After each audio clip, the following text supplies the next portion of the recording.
Hello, hello, and welcome to episode 6 of these live series. And today's sponsor is Vantage Fee Protection. Let me go that side, the opposite side. They are our tax investigation service. So if you're an accountant and want to know more, drop me a message, but we are very happy with their service and they do a good helpline. So I'm going to now add in Lisa, but if you're online, please drop a comment in the comments below and say hello. Let me get Lisa in. Here she is. Hello. That was really weird watching the countdown, by the way. I'm like... Did you see me dancing while you were like backstage? I was like doing this from my shoulders. Yeah, I've got my mug at the side and then I've got the countdown. I'm like... I'm less nervous going to a like really bad instance at work. I'm sat here like, yeah, I know. We'll get on to your job. So we've got Penny on saying hello. Hi, Penny. Just saying if you're going to be joining. So Joe's come on and said hello. So I'll add some comments on, but it takes a few minutes for people to come on and warm up. But Steve's on as well. Tell us, Lisa. I know I've only shared one thing, which is the fact you had children at a young age, and there will be plenty of women out there that have done that. So give us a bit of your backstory. Right. Oh God. Where do you start? Yeah. Do you know, I'm going to go back to like the early 90s, because obviously that's when I got pregnant. And I still get embarrassed talking about it. Not because, there's a lot of stigma behind, being a young mom, and there was a lot more back in the day. And it didn't reflect my childhood really, because I had a really good childhood. Mum and dad, we spent a lot of time in Italy, had a really good upbringing, and then it kind of went wrong for me anyway, when my dad left. Right. And he left when I was 12, and I think after then I just turned into a bit of a rebel. I was never in trouble as in what would prevent me having my job today, but I was just the old, I got to them teenage years and I was like, school didn't interest me or anything like that. So, going into my last year at school, early 90s, and I didn't really attend that much. I skived a lot. I sit here and I cringe at myself when I'm saying it, because of where I am now to where I was there. Skived, wanted to go out with my mates, had no interest in anything school-wise. Fancied boys as you do. Can anyone else relate to this, by the way? And basically left school leaving school with not really great grades. They wouldn't have got me a really decent job at all, not because I couldn't do it, because I didn't want to do it, because I kind of hated the world a little bit. My dad didn't just divorce me mum, he kind of divorced us as well. So it kind of so you kind of go from having this secure family unit to, out there on your own. And I just went off the rails, started having relationships, and I was young, going out with people, having dates. And I did meet someone who I was with for 5 years, but I got pregnant just before I left school. Just before you left school? Yeah, just before I left school. Oh, wow. I understand there's a plethora of people out there that struggle to get pregnant. There's lots of different situations out there. So I don't want to sit here and say, I didn't want, I didn't mean for this to happen. I was just ignorant to everything. And just, and there I was pregnant, leaving school with no grades. Wow. Yeah. And even now I'm like, oh God, when I'm talking about it, it's like, well, if you look back, I don't know, because now it's about when you're going through a mental health situation, for example, there's always that help out there. And it really wasn't there back then as much, was it? No. And I think at school, you know, if I wanted to be good at woodwork, yeah, brilliant. If I wanted to make a fruit salad, you know, bang on, I could do that. But you were never taught about life skills, really. Yeah, no. You were never taught about the rights and wrongs, even finances and things like that. I kind of wish I could go back and talk to my younger self and kind of go, don't mess it up, don't make it hard for yourself, because then for the next 30 years, you're going to be struggling, and you're going to be, you know, going through life struggling at every opportunity. I'd like to think that I probably, you know, it would have been a different outcome. But anyway, I left school, I was pregnant, moved in with me partner at the time, and then that kind of was a bit up and down for a few years. But I ended up, it's really difficult. I ended up in a place that was local to me for like mums that were going to be expecting, because I couldn't stay at my mum's house anymore. Right. You know, my brother was growing up. There was nowhere for me to stay. So you had nowhere to live? You had nowhere to live? No. And my mum at no point shut me out. But again, I was like, I know best. My children's dad, he wasn't the greatest. It wasn't I suppose it wasn't the best life choice at the time. And I ended up in it's like a complex for mums that are pregnant or got young children, and you wait to be rehomed. So it wasn't very nice. And I don't know if it's still going, but you know. So how old was you there then when you got to that stage? 17. Wow. I was 17 at that stage. I eventually got housed by the local, you know, the council, and struggled where I was. You know, you don't get given the best places. No. You're around people that you probably wouldn't want to be around when you're bringing up children. No prospects, you know, and stuff like that. So, it was a tough time. I can remember at one point, I don't even think I had that much money, you know. You know, where's my next meal going to go from? And this was, you know, kind of the way it was for me for a couple of years, you know, just hand to mouth and struggling and wanting to better myself. You know, I went to college, I tried hairdressing. It was back in the day, it's not like it is now, you know, it was like your blue rinses and your perms. So, you know, and I was like, do you know what, I can't do this. This isn't for me. So I can't imagine you doing a blue rinse. Oh, don't. I did so many perms and blue rinses. Oh, the smell. Joe's just put, definitely think more life skills and business skills need to be taught in the secondary school level. I agree. Yeah, and I think if I could do you know, something as well as the police, I would love, because I have been into school within the police and taught kids about, you know, weapons and the dangers of knives, because it's such a big problem and stuff. I really wish I could go to school and have spoken to people about, or young kids, about the troubles that you go through when you end up being in a situation I was in, and where, you know, it's a tough time, you know, because you're then on that conveyor belt of you can't better yourself, you want to better yourself, and you don't know how either. Yeah, but you don't know how, because you not know, with kids in tow. Oh God, no. I mean, my kids never went with that, because my small family, my mum and my nan, have always been, you know, really good. Yeah, really supportive. You know. So you ended up with 3 children at the end.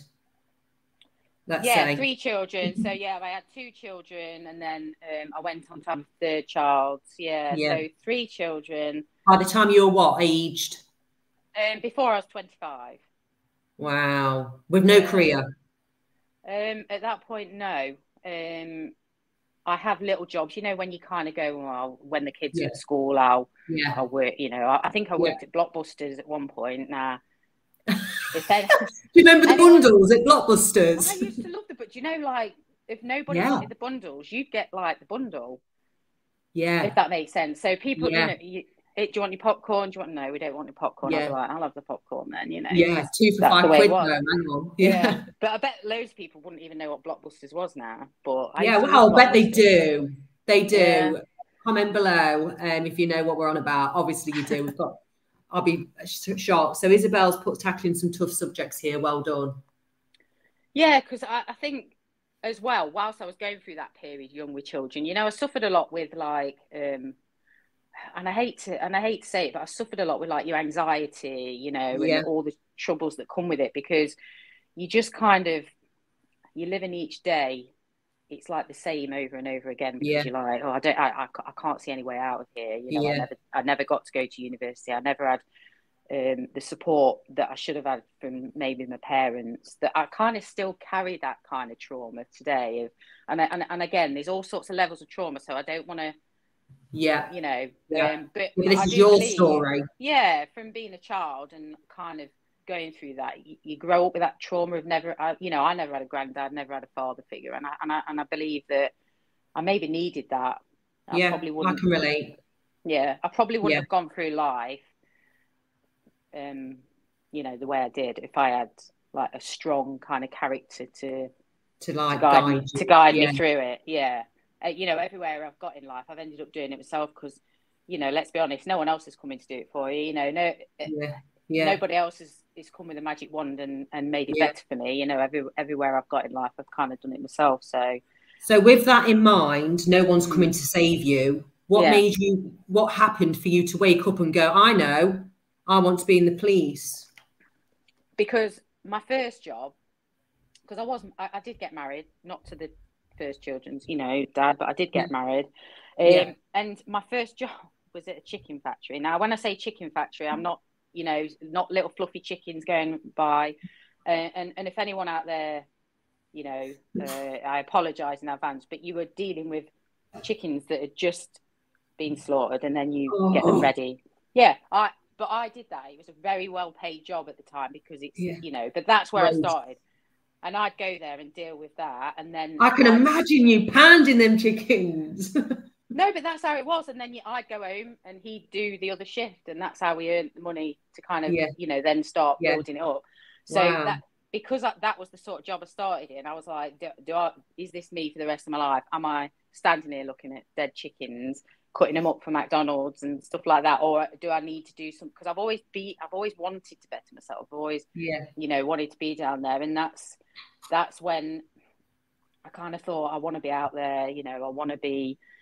I knew a couple of police officers that were like, "Oh, you really ought to try for the job," and I was like, you know what, go on then. I'll give it a go, kind of thing. But I've never really had, you know, as much as people out there go, God, you're so confident. I suppose I'm like a swan, you know, underneath I'm like this. And I applied for Links Police because at the time Knox didn't have an intake for years and years. They were oversubscribed, I believe.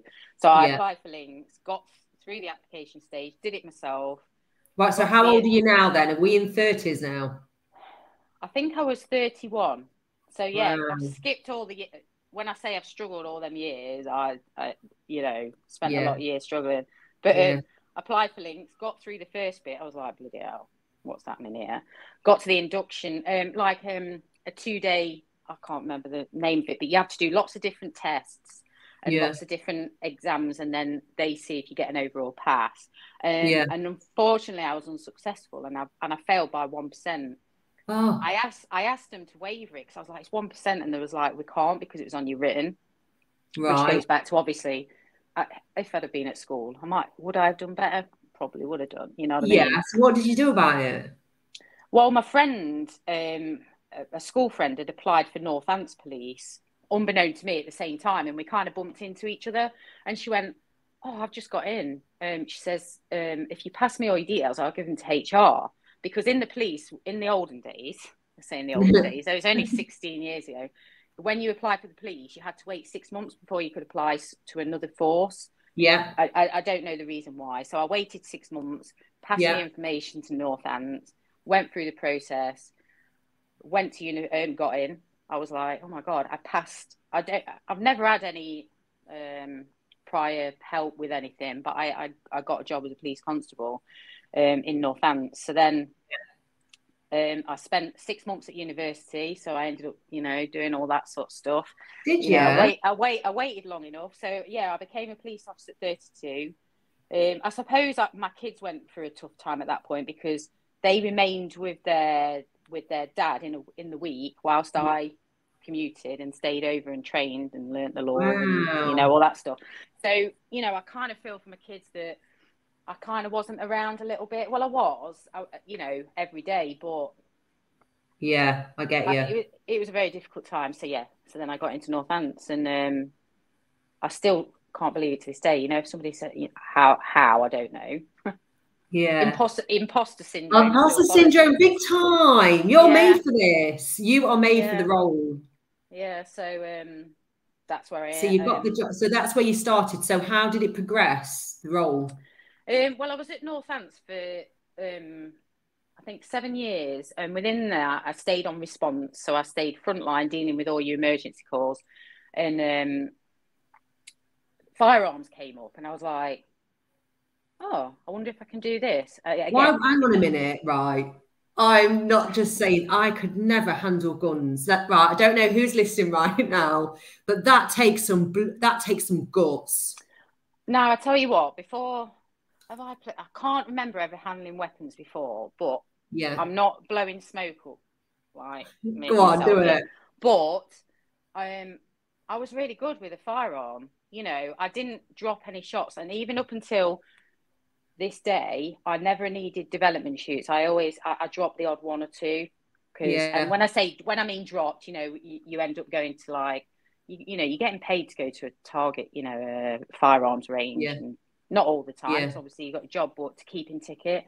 And I just loved it, you know, loved it. But, Did you? Yeah. It was the thrill. What is it? Because I just be fearful every day. No, you've got to you've got to have a like for firearms, otherwise it'd be it's a tough job. The actual role to get into is the hardest. Many people fail to become a firearms officer because it's so difficult. I went from being unfit, I got my fitness, I joined a really good gym. What's it called, the gym? Code Fitness. Whoop, whoop, whoop, whoop. Yeah, so you put the effort in. Yeah, and the owners, at the time I said to him, and I can remember it, and it was at the old code, I says, I need to get to a certain bleep test and I'm struggling.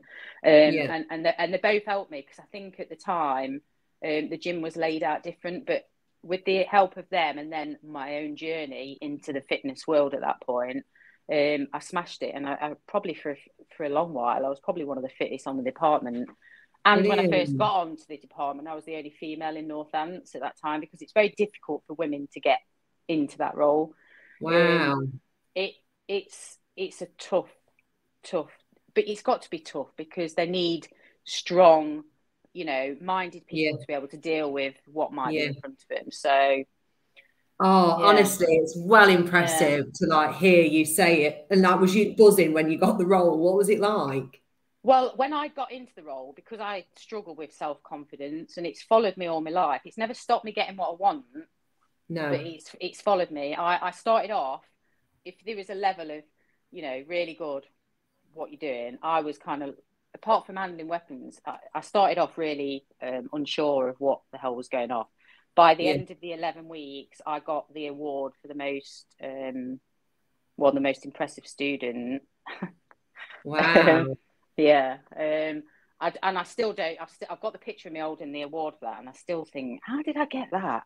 How did I go from having kids at 16 and having no prospects, leaving school with nothing, to now being in a position where I'm walking around armed and ready to deal with what might need dealing with? How have I got to that stage? And I still have to, like, I don't know.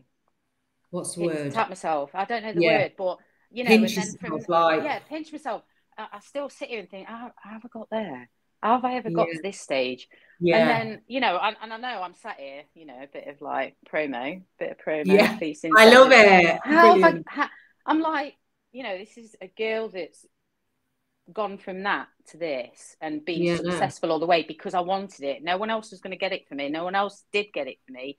I worked hard. I sacrificed a bit of,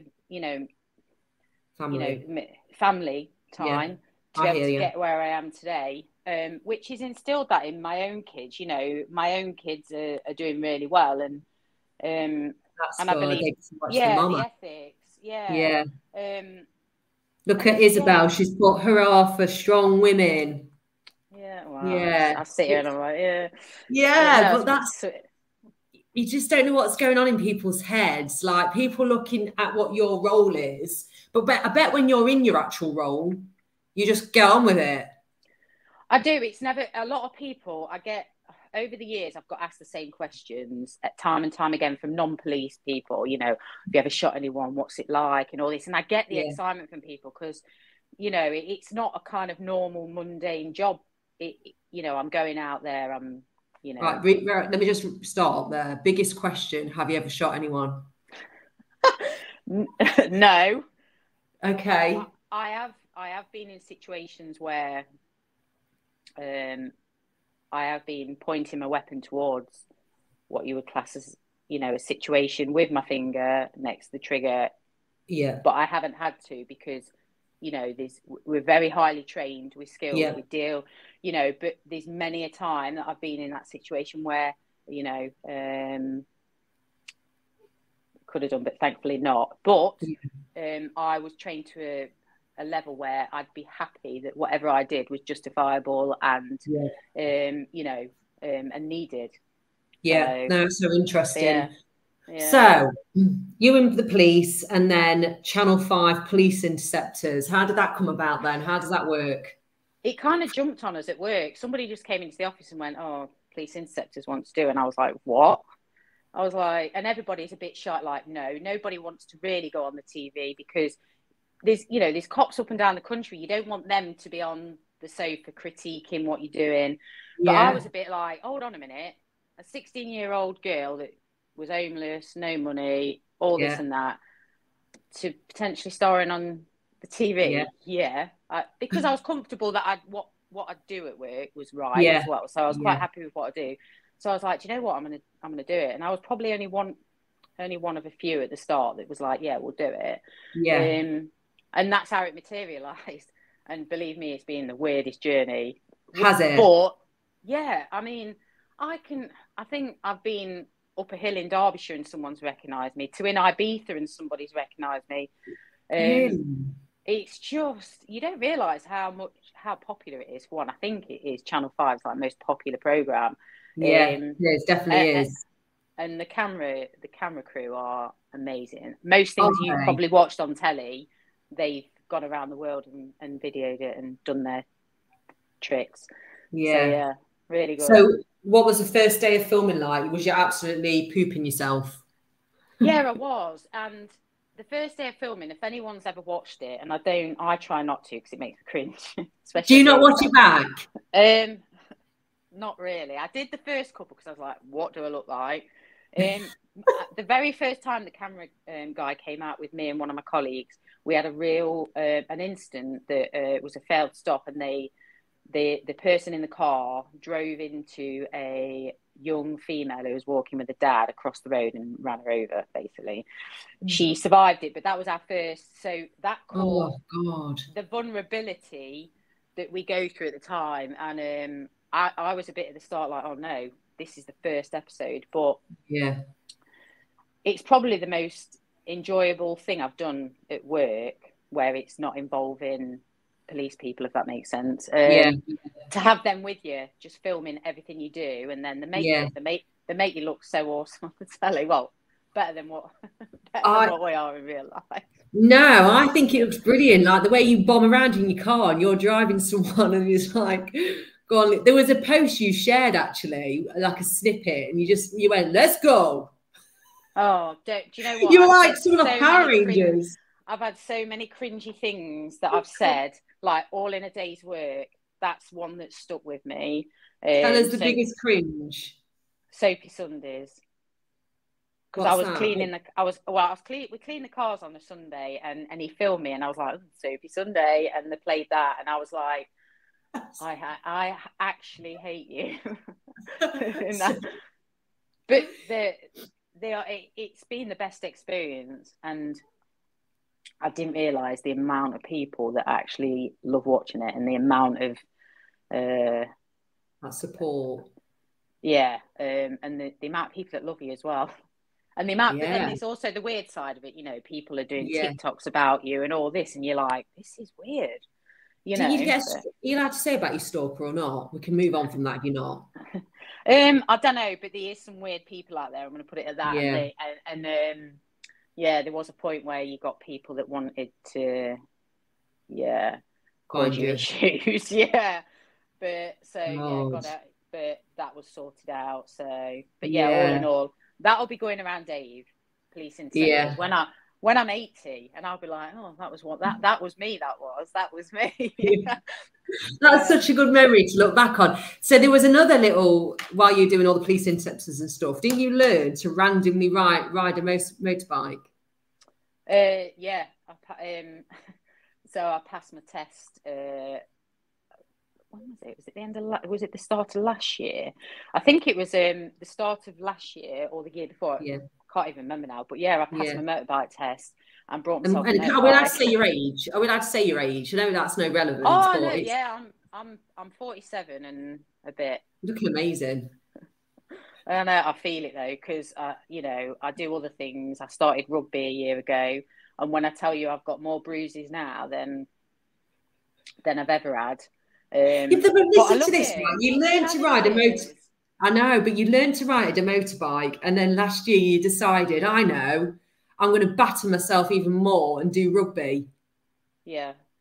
And then to top that off, I'm like, I know, I'll do a solo event in High Rocks at the end of the year.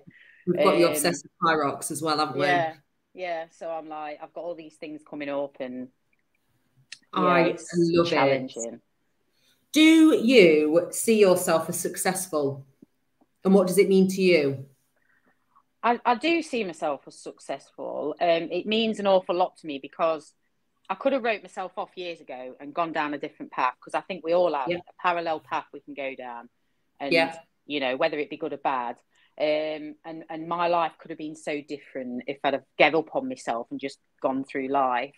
I've put the hard graft in. I've sacrificed things. You know, and I've got to where I am now because of hard work. And like you say, the firearms role alone is such a tough but rewarding job. That broke me by the end of it, because I was like, Jesus Christ, it's. Did you have to like jump in field or jump over stuff? Like, what is it physically running around? It's physically exhausting. You've got to learn tactics, how to clear buildings, how to look for, I'm going to call them bad people, maybe, you know, how to deal with terrorism, how to deal with, you know, because I'm the person that goes towards. So we were taught, you know, we'd be dealing with a terrorist incident regardless of, you know, what was going on. And so it was a tough time, but enjoyable, because I'm doing things that I'd never, you know, you could never imagine that you're doing.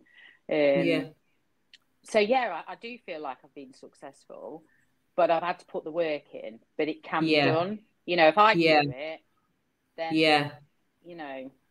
Anyone can do it. What do you think success means to you, though? Is it based on your achievements? Success to me, it's just, I mean, where I am now, success to me is not, it's not got a kind of tag on it as such, because you can be successful in, you know, in a relationship, you can be successful in, you know, anything. And I just think as long as you're waking up and happy, then you're successful in life. And I think if you're waking up unhappy, you've got to change that, and then you become successful at life. And I've changed a lot of things over the years, and I've put myself in uncomfortable positions to be successful.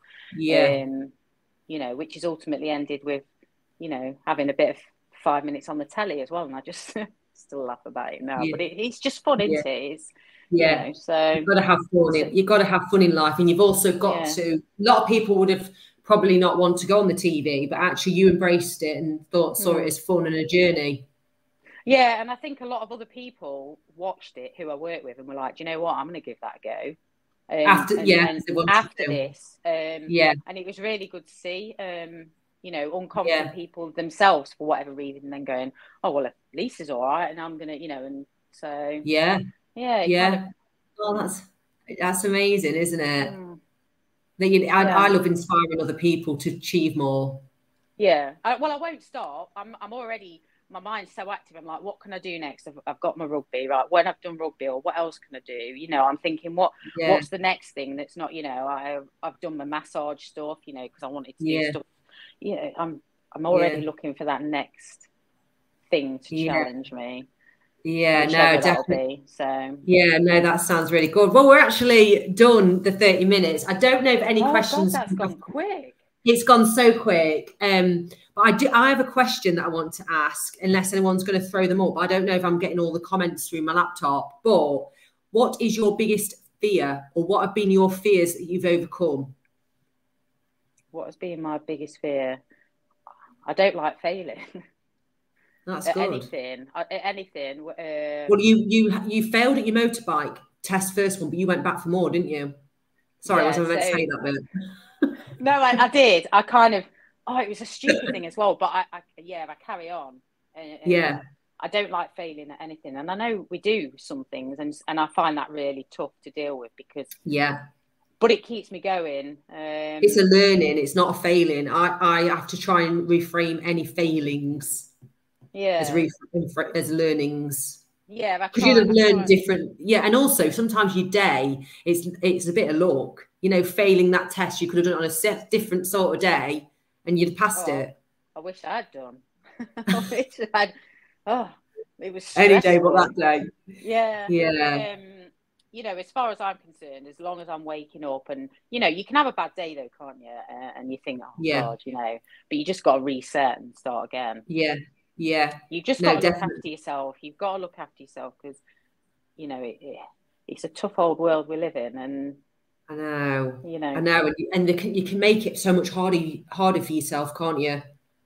You're in control of your own destiny. I know it's like words from it, you know, words from it, but you are. And I've found out the hard way, which has got me to where I am, and I just, you know, I keep going. Yeah, no, I appreciate that. That's good to end it on, though, isn't it?